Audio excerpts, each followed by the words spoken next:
فبأي آلاء ربكما تكذبان. Nah sekarang kita mau tahu apa ciri-ciri rumah tangga yang mardatillah. Menurut para ulama, mardatillah itu kalau mau mendapat rumah tangga yang direstui, diridai, disetujui oleh Allah Subhanahu wa taala, satu, nikah karena Allah. Orang Bugis bilang si mata-mata nasabak pungallahu ta'ala. Kalau kita bahasa Arabnya lillahi ta'ala, karena Allah semata, tidak ada embel-embel. Adik-adik ini yang belum menikah, Nabi memberikan informasi, nikahilah seseorang karena 4 perkara. Kalau dia perempuan, nikahi laki-laki karena 4 hal. Kalau dia perempuan, nikahi laki-laki karena 4 hal. Kalau dia laki-laki, nikahi perempuan karena 4 hal. Yang pertama, li jamaliha, kata Allah, kata Nabi, nikahi orang karena cantiknya. Cantik ini penting. Kenapa dia penting? Karena dia hampir 24 jam di depanmu. Baru bangun, ada mi lagi.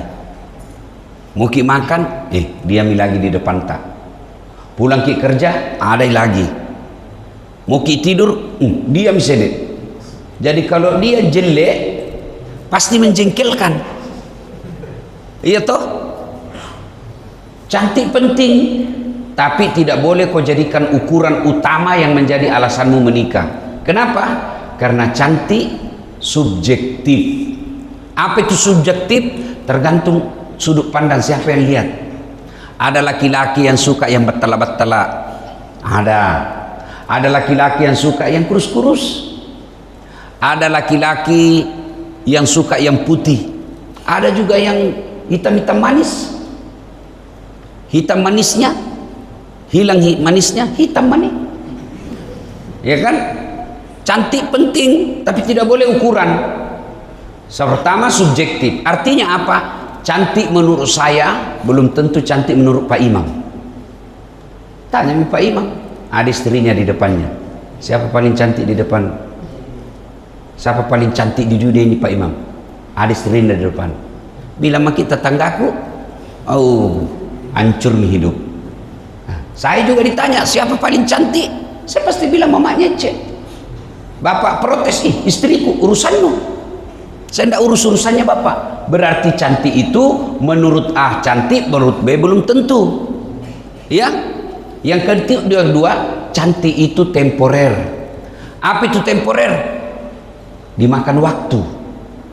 Cantik, tanya makin Pak Imam, mana cantik istri tak dulu dengan sekarang?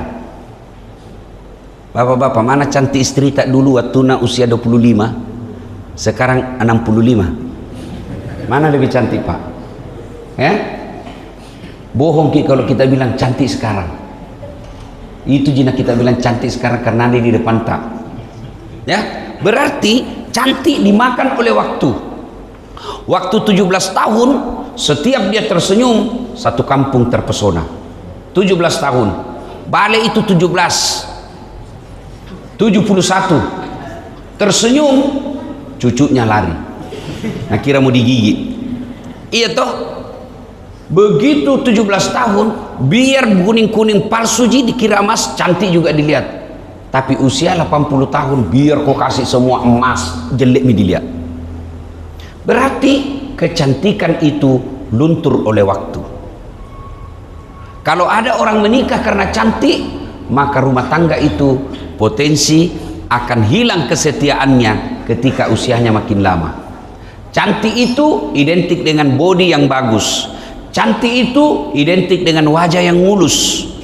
Cantik penting Pak, tapi jangan jadikan ukuran adik-adik. Cantik istrimu waktu usianya 20 tahun, 25 kena stroke, bengkok muka, pasti tidak cantik nih. Maka orang yang menikah karena kecantikan, siap-siap kau kecewa, karena pasti ada masanya. Yang kedua, kata Nabi, setelah nikahi dia karena cantiknya, kata Nabi, nikahilah dia karena kekayaannya. Kaya penting, tapi tidak boleh jadi ukuran. Kenapa Ustaz? Nah kaya, tahu kaya sekali itu Ustaz. 7 turunan tidak miskin. Cocok nih tidak miskin 7 turunan, tapi istrimu turunan ke-8. Iya, kaya memang, tapi ada batasnya. Kaya sekali Ustaz, tapi 14 bersaudara. Habis dibagi-bagi warisan. Rasulullah Sallallahu Alaihi Wasallam salah satu sebab ditakdirkan menikah dengan Siti Khadijah karena Khadijah perempuan kaya di Mekah. Kekayaannya bukan untuk dinikmati sendiri dan keluarga, tapi dinikmati untuk dakwah. Kekayaannya Siti Khadijah habis untuk membantu dakwahnya Rasulullah Sallallahu Alaihi Wasallam. Kaya penting. Itulah sebabnya dulu orang Bugis bilang, komak bene ko ita ko ya rongkai weding ngonroi maceke-cekeng. Artinya kalau kau menikah, lihatlah yang bisa ada membuatmu tersangkut. Orang-orang gampangnya bilang begini, kalau kau menikah usahakan 1 tambah 1 menjadi 2. Jangan sampai kau menikah, sudah menikah 1 tambah 1 jadi 0. Tapi Pak, Allah Maha Kaya. Ibu-ibu, ada ibu, bu, kita kira enak orang kaya. Wah, itu orang kaya bu, susah tidur. Kenapa? 2 mobilnya. Ibu tidak ada mobil. Mana lebih tenang hidupnya? Yang tidak ada mobilnya. Kenapa bisa Ustaz? Yang tidak ada mobilnya 1, tidak pikir mie bensin. Ya tuh ibu, orang kaya mau jalan mobil tidak ada bensin, stres mie. 2, orang miskin tidak pikir mie mobil tabrakan. Orang kaya keluar mobilnya, tiba-tiba tabrakan, stres nih. Kalau kita tidak ada mobil tak, tidak ada pikir tabrakan. Kenapa? Apa mau tabrakan? Ada mobil. Tapi orang kaya bisa naik mobil Ustaz. Kita juga orang miskin bisa naik mobil. Apa? Grab. Iya toh. Orang kaya 1 aja sopirnya. Kita orang miskin ganti-ganti. Mau sopir anak muda, Pak Grab anak muda dipanggil. Mau yang tua, orang tua sedek. Bisa diganti-ganti. Kalau kita 1 mobil, itu terus dilihat mukanya. Tapi kalau kita Grab, anak muda saya digapah, lain-lain saya perasaan. Orang tua saya didapat. Itu hanya orang miskin. Dan hebatnya tuh orang miskin Pak, tidak banyak pertanyaannya kalau mati. Orang kaya ditanya mobilnya. Dari mana kau dapat itu mobil? Dari mana bensinnya? Dari mana beli bannya? Kalau kita, dari mana dapat mobil? Grab. Selesai nih. Orang kaya banyak pertanyaannya. Maka jangan pernah berkata jelek orang miskin. Enggak. Dan itu hebatnya orang miskin Pak, rajin sholat berjamaah di subuh. Mana mukanya? Ini kuliah muka-muka orang miskin jadi kita semua ini. Iya toh. Nah itu orang miskin sama orang kaya, baru dilihat mukanya bisa dibedakan. Cara jalannya beda memang itu. Itu enaknya orang miskin. Lihat di sini. Coba angkat tangan tak. Yang ada warna di sini 5 miliar. Angkat. Punna upah. Yang ada pinjolnya di sini kata Pak. Coba yang ada tanah. Pasti ada di sini toh. Itu enaknya jadi orang. Itu orang kaya Pak. Mana dia mau datang sholat subuh begini? Kalaupun sholat 6:30 pergi sholat. Kita miskin Pak. Enaknya Pak. Bisa kita datang ke masjid. Yang lebih sial, miskin tidak datang berjamaah. Ini paling pacem ini Pak. Kalau orang kaya tidak datang sholat, masih banyak warna. Kita yang miskin tidak sembahyang tong maki. Itu yang disebut celaka dunia akhirat. Maka adik-adik sekalian, jangan kau terlalu terpesona dengan kekayaan. Lebih baik kau terpesona dengan yang maha kaya. Ya, kaya penting juga. Jangan juga bilang lebih baik menjadi miskin. Tidak juga. Yang baik adalah kalau mau merasa cukup. Itu orang kaya, merasa cukup.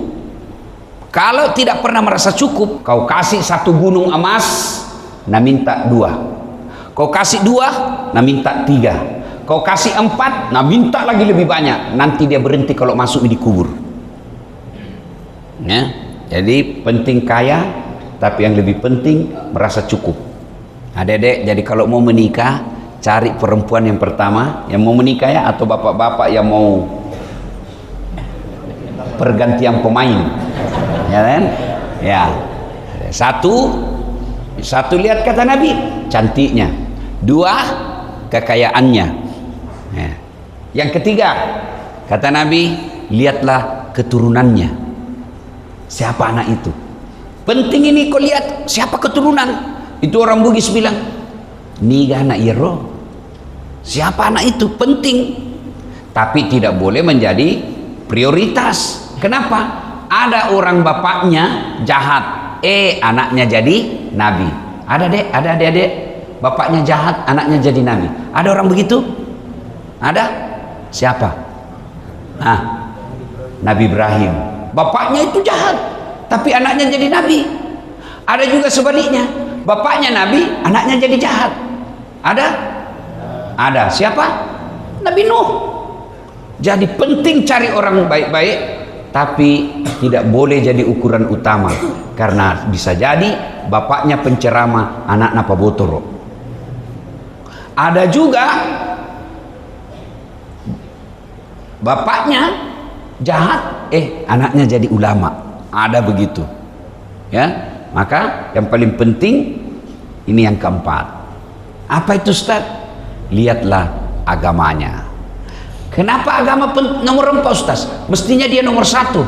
Kenapa dia nomor 4? Betul, di dalam hadis ini diurutkan di nomor 4, tapi Nabi tidak titik di situ, koma. Seandainya ditulis ya koma, baru di stabilo, dicetak miring tebal, dikasih garis bawah, berarti penting sekali. Utamakan agamanya kata Nabi, karena dengan agama kau akan dapat semuanya. Ada perempuan cantik, cantik sekali, tapi akhlaknya kesurupan. Ada lagi cantik, akhlaknya baik, miskin sekali misede. Ada lagi kaya, mukanya sening hancur. Kaya memang, tapi tidak ditahu dilihat dari mana cantik. Ada begitu, ada. Makanya untuk kumpul perempuan, dialah cantik, keturunan baik-baik, orang kaya, bagus lagi agamanya. Di kampung ini 100 perempuan belum tentu ada 1. Ada kita lihat Pak di sini, cantik, keturunan baik-baik, banyak warna, bagus agamanya. Ada kau dapat begitu di sini, Dek? Ada kira-kira? Kalau ada tunjukkan nggak? Saya juga masih mau Ji. Ya? Nah, orang kalau menikah karena Allah, lillahi ta'ala, maka kecantikan mukanya yang tidak cantik ditutupi oleh akhlaknya yang bagus. Dia tidak kaya, tapi karena agamanya bagus ditutupi oleh tutur katanya yang lembut. Biar tidak cantik tapi agamanya bagus, insya Allah masih ada harapan. Biarlah tidak kaya tapi agamanya bagus, insya Allah masih ada harapan untuk bahagia. Yang paling sial nih, dia tommi jelek, dia tommi miskin, dia tommi anak tidak jelas, tidak sholat lagi. Inilah keturunan yang susah, rumah tangga yang susah mencapai mardatillah. Jadi menikah, kalau mau melihat rumah tangga yang mardatillah, disenangi Allah, satu diantaranya syaratnya adalah dia menikah karena Allah. Kalau orang lillahi ta'ala, menikah karena Allah ta'ala, capek jadi pahala, cari nafkah jadi pahala, mau ngomel istri jadi pahala. Ada di sini suka ngomel istrinya? Ada? Ada kira-kira? Banyak? Rumusnya kalau istri mengomel, 2 penyebabnya. 1, tidak pernah dipuji.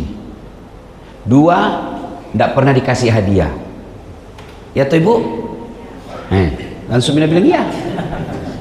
Dan jadi kalau ada istri tak suka mengomel, pasti bapak jarang kasih hadiah. Kasih dia hadiah kata Nabi. Yang kedua, puji. Ku kasih kini rahasia Pak. Kalau istri tak suka mengomel, puji dia, pegang sininya sebelah kanan. Praktek nanti.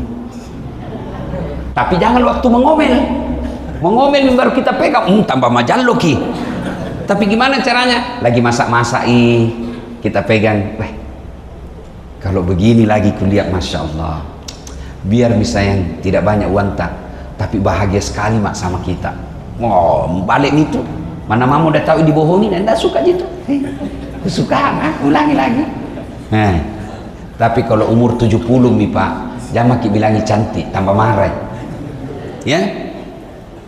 Bilang maki rasanya memang semakin tua kita kulit tak makin melentur tuh, tapi cinta tak kurasa makin mudah kita kulihat cinta tak. Ya, puji. Yang kedua kata Nabi, kasih hadiah. Dan hadiah paling suka perempuan apa ibu? Maksudnya tahu uang. Coba maki Pak, dengar ki bede, ibu-ibu.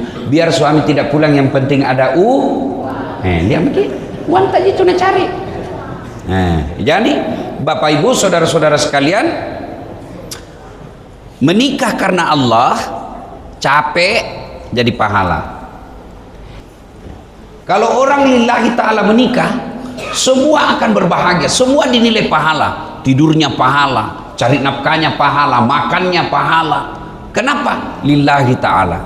Itulah sebabnya kita kalau sholat sunnah membaca sholat wajib, sunnah membaca doa iftitah. Ada dalam doa iftitah itu selalu kita baca, inna sholati wa nusuki wa mahyaya wa mamati lillahi rabbil. Ibu bapak, ini kan saya lihat muka-muka penuh jakit semua masalah toh. Ada semua masalah tak kuliah ini toh. Nah, ada yang masalah anaknya tidak mau mendengar, ada yang masalah mertuanya selalu ikut campur, semua mau nak urusi.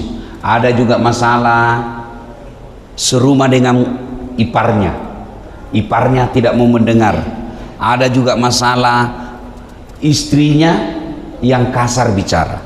Ada juga masalah suaminya yang malas bekerja. Semua itu punya rumah tangga masalah. Saya juga ada masalahku. Apa masalahku saya Pak? Bu, jarang nggak kasihan sama keluargaku. Kadangkala satu minggu beberapa saat ketemu. Tiba pulang dari ceramah, mendarat di bandara, pergi rumah beberapa jam saja terbang lagi. Laki-laki nak bilang orang jarum super, jarang di rumah, suka pergi. Ya, tapi bukan Cisamsu. Janji manis nyatanya palsu. Enggak. Ya, jarang. Tapi kalau kita terima itu karena Allah, maka semua akan jadi nikmat. Yang ketiga, rumah tangga mardatillah, banyak temannya. Bapak Ibu, kalau berdoa kita minta rezeki, misalnya tuh tak sholat tahajud ke Ramadan, di sini tikap, minta ke ya Allah tambahkan rezekiku. Tiba-tiba ada uang keluar dari dinding. Kalau tengah malam nah kita berdoa ya Allah bukakan rezekiku, tiba-tiba ada keluar sendiri kini di masjid. Ada uang keluar tiba-tiba dari dinding. Saya yakin lari ngaseng Pak. Ya toh, ada tuyul. Ya toh. Tapi dari mana pada itu uang? Kalau kita berdoa bukakan rezekiku, dari mana Pak? Dari mana? Dari tangannya orang. Kalau datangi di sini aksamahmu, nah kasih uang, lari kira-kira. Oh, langsung kita terima kasih puang. Tapi kalau datangi almarhum Zainal Basri Palaguna, Amin Syam, mantan gubernur tak, tiba-tiba ada di depan tak, berdoa langsung muncul di sini. Nah kasih uang, pasti lari Pak. Iya toh? Berarti yang membawa rezeki itu adalah tangannya manusia. Tangan-tangan itulah makin banyak teman, makin banyak tangan antar uang. Maka jangan cari musuh, lebih baik cari teman. Lebih bagus lagi teman tak banyak uangnya. Saya selalu bilang Pak Imam, saya tidak banyak uangku, tapi banyak temanku banyak uangnya. Amami gitu. Nah Bapak Ibu saudara-saudara sekalian, Nah, yang memutuskan biasa silaturahim itu, yang memutuskan tali persaudaraan itu biasanya seriati. Apa itu seriati? Dengki. Apa itu dengki? Tidak suka lihat orang bahagia, tapi suka lihat orang menderita. Itu dengki itu. Nah, bilang susah lihat orang senang, senang lihat orang susah. Ah, itu update status biasa. Susah lihat orang senang, senang lihat orang susah. Itu dengki itu. Tetangganya beli kulkas, dia yang kedinginan. Tetangganya beli mobil, dia yang gosip. Nah, cicil gitu. Urusan orang, bukan kau disuruh bayar. Mestinya kalau naik rezekinya tetangga beli mobil, alhamdulillah, mudah-mudahan besok-besok nak panggil tongki kau dong pergi pengantin naik di mobilnya. Itu orang lapang dada namanya. Tapi kalau dengki, tidak bisa kau tenang. Seriati. Nah, yang kedua penyebabnya orang putus persaudaraan. Apalagi sombong, matempo, macingkang, borro, erok nikana, talekang. Ya, itu semua penyakit-penyakit yang membuat orang angkuh, sombong. Ya. Nah, Bapak Ibu, saudara-saudara sekalian, kalau ini tiga. Ya, cukup tiga saja nih pagi ini. Nah, karena kalau ceramah panjang sekali tidak suka juga orang. Ya, tiga inilah yang insya Allah menurut Nabi menjadi sumber rumah tangga yang mardatillah. Kalau belum ada cukup, segera cukupi. Kalau ada yang selama ini bertentangan dengan apa yang kita sampaikan, jangan putus asa, segera bertobat. Cara bertobatnya, perbanyak istighfar. Yang kedua, melakukan sholat sunat taubat. Yang ketiga, memperbanyak amal. Dan yang keempat, jangan diulang. Setelah itu, sudah baik rumah tangga kita, maka dilengkapi dengan berdoa.